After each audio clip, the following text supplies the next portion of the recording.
Hi guys, it's Ben here from T-Rex Space Station. How's everyone doing? This is going to be another one of my play and chat type videos.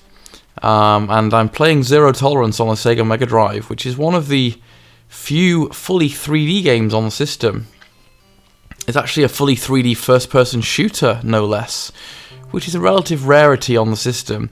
It's actually quite a good game, it's just a little bit, maybe a bit repetitive towards the end of it. As you can see, you've got a character roster of people to choose between.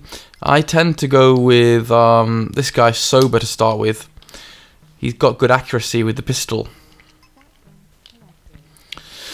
Now, yeah, so as you can see, it's a fully 3D first-person shooter. The actual amount of stuff you can see on screen is quite small, like it's mostly menu bars. But, you know, it works. It certainly looks pretty damn nice. It's a bit weird, though, because the enemies kind of appear as you enter different areas. They're not sort of immediately there. And as you can see, one of the really nice things about it is that there's lovely amounts of gore. What do you mean ammunition is low? Oh crap, get the shotty out. It's a little bit, it takes a bit of getting used to at first, this game. Sometimes you can feel like things are moving a little bit slowly and you're a bit stilted. And the view distance is kind of horrible. Like a lot of the time you kind of have to use the viewfinder at the bottom to see where the enemies are. But, you know, for what it is, it's pretty cool. Now, one of the first things I wanted to do was a bit of an update about the various side projects that I have going on and the various videos that may be coming out shortly. I used to have a channel called Progcast UK. And this was a YouTube channel that I did with one of my good friends, Alid. And it was basically a prog album review site, basically. And we'd listen to the album over the course of the week and then meet up together to review it. And, you know, my friends moved away to London. Well, I will be joining them shortly, which is good, so maybe I can get the thing going again. But I wanted to sort of maybe try and get that re-established, because it was very fun for me as a big fan of prog rock music. It was another outlet, because I don't necessarily want this channel to be all about video games, because, well, you know, the things that I like are varied. I have varied interests. And one of my other passions is prog rock music. So, as you may know, Dave Webster's also a pretty big prog music fan. And so I've met up with him recently and we recorded an episode of the Progcast reviewing Relayer by Yes. So I'll provide a link to that on this video. Please do check it out. I think it'd be great to kind of get that supported again. And to get some interaction going and to maybe establish that as a regular thing that I do on this channel. Because it's fun. It's fun to do, and certainly music is a really big part of my life. And I know quite a lot of you guys are into your rock music as well. For some reason it tends to be that people who are into video games are also kind of massively into music. I don't know why that is. Maybe it's just because we're passionate people who like to collect things and get facts, or I don't know why that is. But there's certainly a correlation between music fans and video game fans. And often it seems like proper metal fans always seem to love their video games. Oh god. Thought I was going to get shot there. It's a little bit hard because you obviously only have 3 buttons, so you have to press A when you want to strafe. And another collab that I've been doing is with Swifto of channel Swifts. I met up with him and we recorded quite a bit of conversation about various... Oh god, I've been knocked down. Quite a bit of conversation about various topics, and those will be getting released on his channel periodically. And you can see the first one where we're talking about pickup videos and gameplay videos on his channel now, and again I'll link you to that. Oh crap, he's managed to... Now this is where you're basically really in trouble. If somebody walks past you, because the turning is so slow, you find yourself in a bit of bother trying to slowly arc your way back round. So yes, a few different things that have been going around on YouTube. The first one was by Dave Lawnboy's post, basically saying, do people who don't create content, do those people have a right to criticize YouTube channels, YouTube videos, or what you do? And there's also a very good video response by Steve Benway, which he did recently. And this is another interesting question that I'm sure most of us who make content on YouTube have thought about before and have probably had unwelcome feedback at times. I certainly know that I have. And I think that I've put together a reasonable response. I had to think about what my feelings towards this were. I think the first point that I would make is that massively, yes, everybody has the right to criticise and comment on whatever content they wish to. And I'm very liberal in that, on that point. I think that that's the fun of what we do on YouTube. It's about interaction and commenting and a dynamic between the viewership and the content creator. And that's part of what makes YouTube interesting and unique and worth doing, isn't it? So yes, people should be able to comment on your videos regardless of whether they create the content themselves or not. And actually, in essence, that's what most of us are doing. That's pretty much what we do as YouTubers. If you're a game reviewer or if you're giving opinions on games, most of us on YouTube, certainly amongst my friends and including myself, aren't expert video game creators. We don't actually know how to make games in practice, but that doesn't mean that we don't have expectations about what we want in our games. I mean, we play them all the time, so I don't think you necessarily have to be able to make something to know what you want out of it and to know what works well with it, or even to be an expert on what's good and what's bad. And, so if we're like that with games, if we do reviews of games and yet we don't actually know how to design them, so too people who don't actually make videos should be allowed to comment on our stuff, because they will have expectations too. And I think that it can be a bit selfish to make a channel and not ever take into account what other people have to say. I think that there has to be some dynamic between you and your viewership. Otherwise, you just become, no man is an island. Let's just say it like that, shall we? No man is an island, and feedback and interaction is an important part of being a YouTube channel. Now, there is some validity in the point that if somebody hasn't ever made a video at all, I think that their opinion should be taken with a pinch of salt, much more so than somebody who is actually a YouTube creator.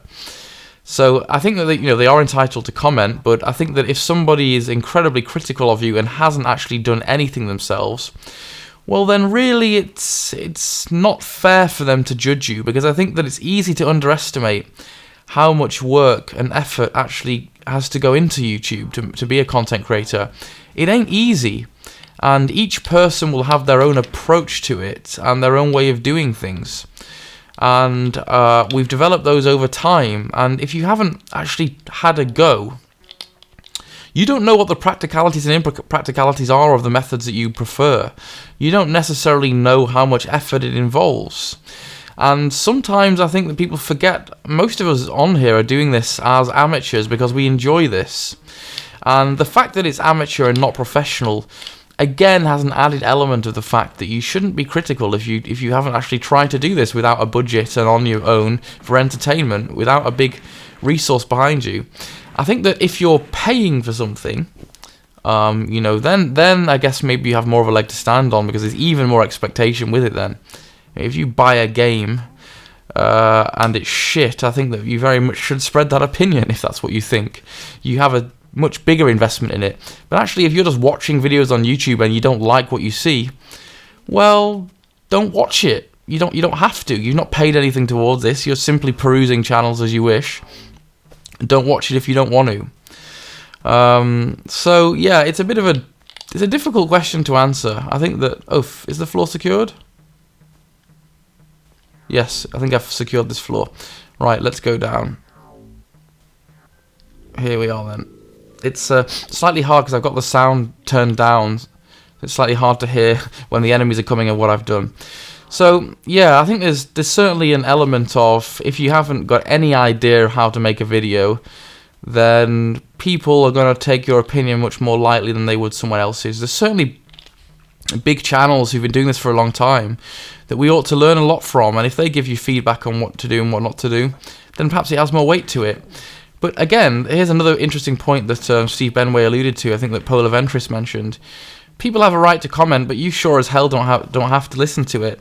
And I've certainly ignored comments that I've found to be unhelpful.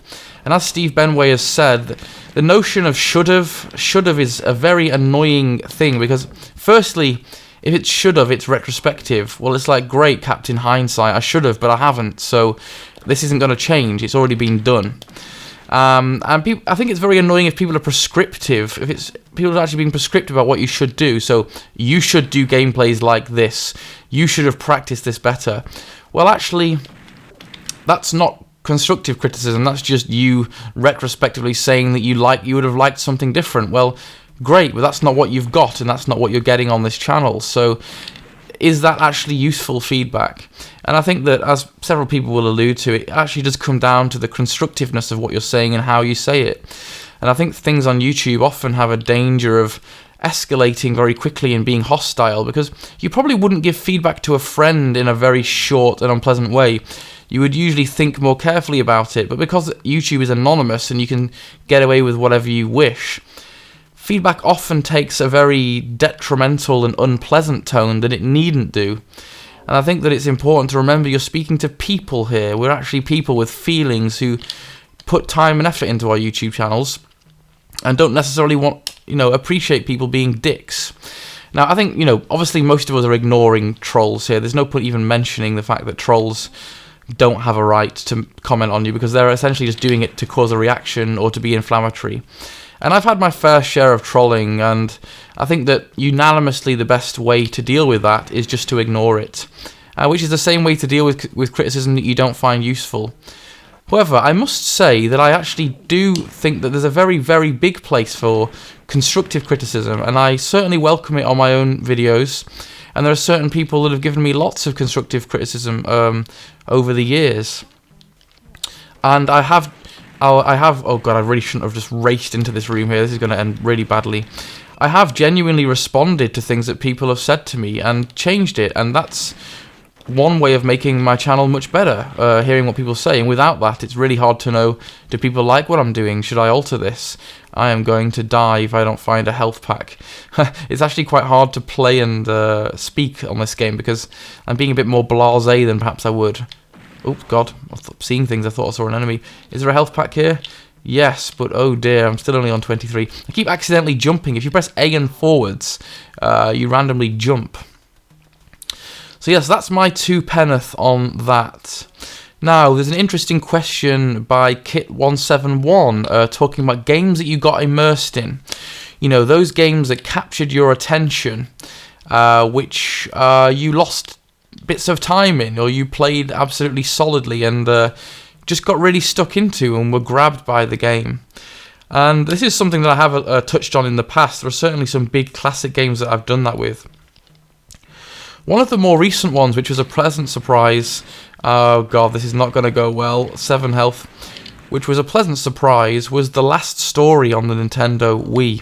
This was a game that I wished that I'd picked up when it was first coming out, because these limited edition box sets really ramp in value, but I managed to find one for about 70 quid, and I thought, you know what, this is a game that I really want, and I just got it. It's a lovely... Oh dear, that's the end of our friend Captain S. Is she deceased? Now, who else is on the roster? Right, let's have Psycho. It's time to do it with him. If Psycho can't do it, no one can. What was I saying? Yes, so The Last Story. It tends to be RPG games that are the most captivating for me. And the reason being is because of the story and the cinematics. And The Last Story was really perfection in terms of having an engrossing story with characters that I could believe and relate to. And I really, really appreciated that game. It has all of the things that you would like. It has love, it has loss, it has aspirations of the main character, he dreams of becoming a knight. And it's just such a beautiful game to play and to progress through. And I would really, really recommend it. It actually seems to be very expensive to buy, even if you're not getting the limited edition. Even secondhand, I've very rarely seen that game for less than 30 quid or, full asking price, really. But it was beautiful, and it's one of the few games that I managed to play pretty much continuously. I often find that due to the difficulties of my attention span being short and modern life and work, I can have a fragmented gaming experience where I'll start a game and then other things will get in the way, and then it'll be difficult to pick it back up again because I've forgot what's going on. But actually, The Last Story was so immersive and persuasive that I sat down and went right the way through the thing, pretty much continuously with minimal interruption. And you can tell how good a game it was because my girlfriend Neve actually was able just to sit and watch me. And it was interesting enough that even without playing it, she found it interesting just to sit and watch. And so that's very compelling. That should serve to show you how compelling the game is. I mean, some of the classic examples when I was younger were, the big one for me was the Pokemon series. Those games were super immersive because there was the competitive and social element of trying to get a squad to better your friends, and there was the trading and the battling. And obviously I was really into the cartoon. Well, I say obviously, but most people my age were really into the cartoon at that time too. So it had that element of tying in with the whole the whole theme, which I was basically loving. Oh, I'm not doing very well on this, actually. The trick to this game is to play it very cautiously, which I'm not able to do while I'm talking. You're seeing a bit of a botched job. And so Pokemon Blue and then Yellow and Gold, I really caned those, and each save file had over 100 hours. And there is a story from when I was a kid. I really had an overindulgent Pokemon Yellow session and gave myself a terrible migraine, and I had to go home from church because I felt so sick. And what did I do when I got home from church after the migraine? I just carried on bloody playing it. I was just playing it so obsessively that it was to the detriment of my health. The other big one that I've mentioned many times before would be Skyrim as well. Skyrim ate up vast portions of my life, and it was one where I booked annual leave off work to play, and essentially just destroyed it and played it pretty much straight through to completion. I've not secured this level. Where's the room? Maybe some people left in the central space. What was I saying? Yes, so I booked leave off and played it very much solidly. And again, that was because of not only the story, but it was the feeling of exploration. And I just became lost in the world and couldn't help myself. I couldn't stop what I was doing, what I was seeing, what I was exploring. And it was one of the first games that had such a beautiful, realistic environment that I just couldn't stop playing the damn thing. And the Morrowind series are all very much like that. I did have a very similar experience with Morrowind 2. I mean, in addition, not number 2. And it was just because of how immersive I found the environments, how the exploration felt real. Is this where I need to go? I must have missed somebody somewhere. This is the frustrating side to this game, is that unfortunately, the enemies aren't actually there in real time. They spawn when you go near to their area, but it often means that if you haven't touched on a certain section of level, there may be a dude who's kind of left hanging around that you won't see until you walk to that particular bit and he spawns. He ain't going to show on your radar map. Let's just have a look in this room to the right again, and if not, I might just go to the next level anyway. Just see, there must be someone who didn't spawn. Maybe. Right, so anyway, that's that question.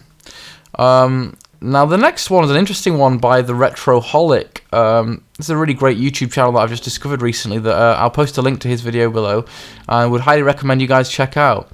But his question was, I'm going to leave the level here. What's the best way to do that? I'm going to have to go back out down here.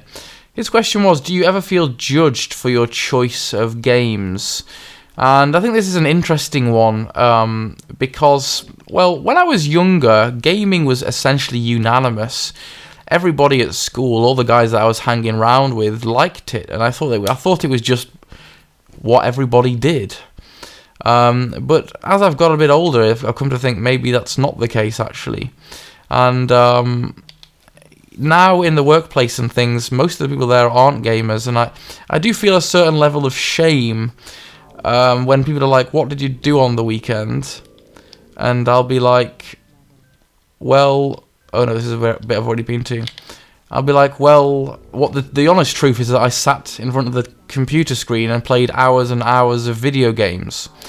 But I feel reluctant to say that, and there's a certain fear that I harbour where I feel that I'll be judged if I do that. And so I tend to be like, oh, I didn't really get up to very much at all, or be a bit sheepish about it, because I don't know, there's this stereotype that I still think is there, that people will think you're a nerd, or they won't get it, or, oh god, there's a completely unexplored room here that I've just wandered into and got annihilated. That's where everybody was. Oh dear, I've lost 2 of my crew. I presume when they're all dead, that's the end. That there's a certain assumption that I'll be, you know, antisocial or bad at socializing or whatever the hell else it might be, and so I try to hide it. And so it's not so much that I feel judged for my type of game, more that I fear being judged for my choice of recreational activity that people won't get. So I tend to test the waters and try and hone in on people that I think are geeky or think that might get my hobbies and then talk to them about it. But there certainly is this element of slight fear of reproach or judgment that some people just don't get the whole gaming thing. Certainly lots of doctors are already active and love all their exercise and cycling and all these things, and I'm just very much not proactive like that. My recreation is sitting around. My recreation is creativity, not usually physical exercise or that kind of stuff. But anyway, so yes, but then again it made me think, actually, am I ever judgmental myself towards other people's gaming choices? And sadly the answer to that is probably a bit yes.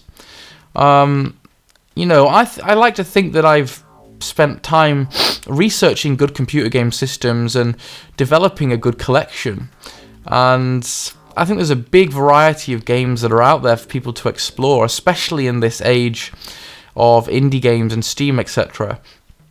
Sometimes I'll talk to people who I think might be gamers like me, and when they tell me about the games that they like, I've got to be honest, there is sometimes an element of judging from me.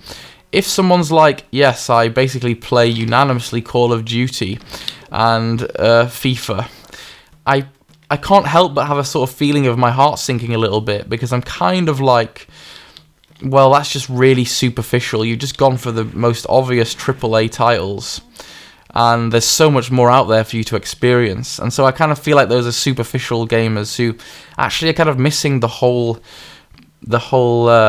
myriad games out there, the variety, the plethora of excellent titles, and are just going for what's basically shoveled down your face by, you know, commonality and the media and kind of lad games where everyone sits together and plays COD.